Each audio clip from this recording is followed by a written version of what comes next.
राजी राम दादा हाय एक जोजय दादा हाय आणि रवींद्र दादा हाय मगन दादा हाय दिलीप दादा हाय ये बरी आपकी कहा पूछी है हाँ पूछो किला काय मालूम है कि ना यही कि आपको धावड़ा ने आपको किला है मालूम है का धावड़ा ने आपको तेजमान दादा लोही दादा तो मैं मंडी देखो मावी दी ए अरे तेल में नहीं जाऊं हां चल ये बरी रानी दिवाली माता केला डोगर बोटली तो हार की उन्नति चल जाए हां केडो पूछी मागे है केडो पूछी मागे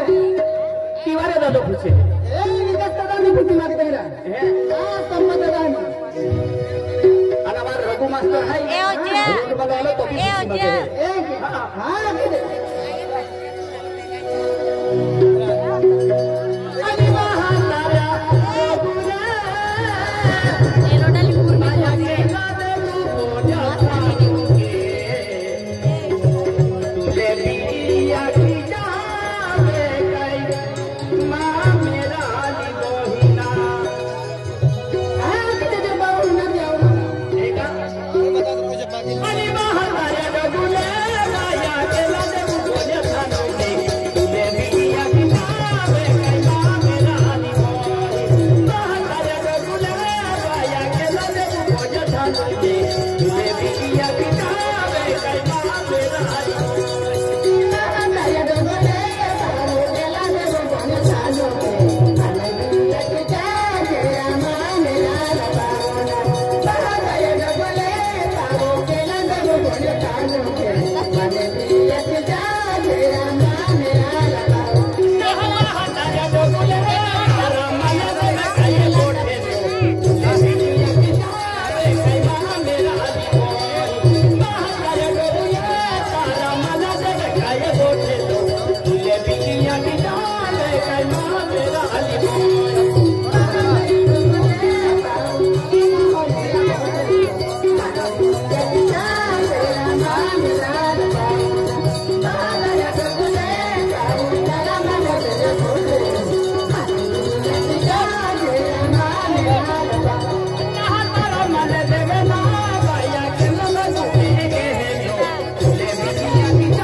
राणी दिवाळी आली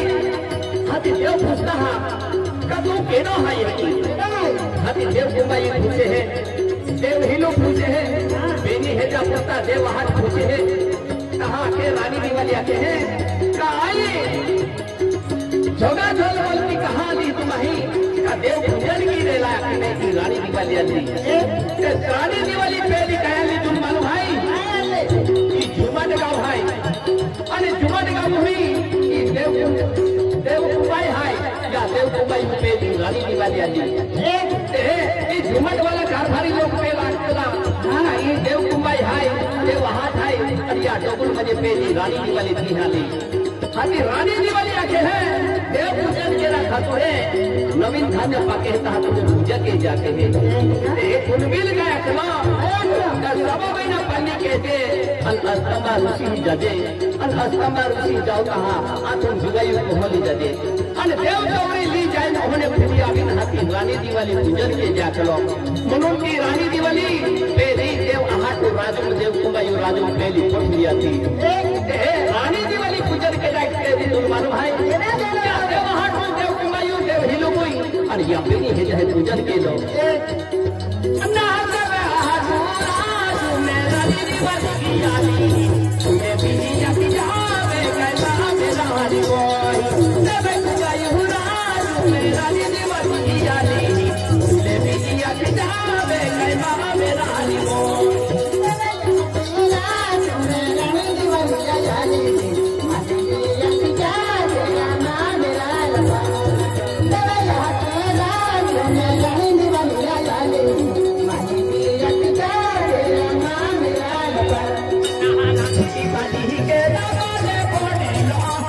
Apa?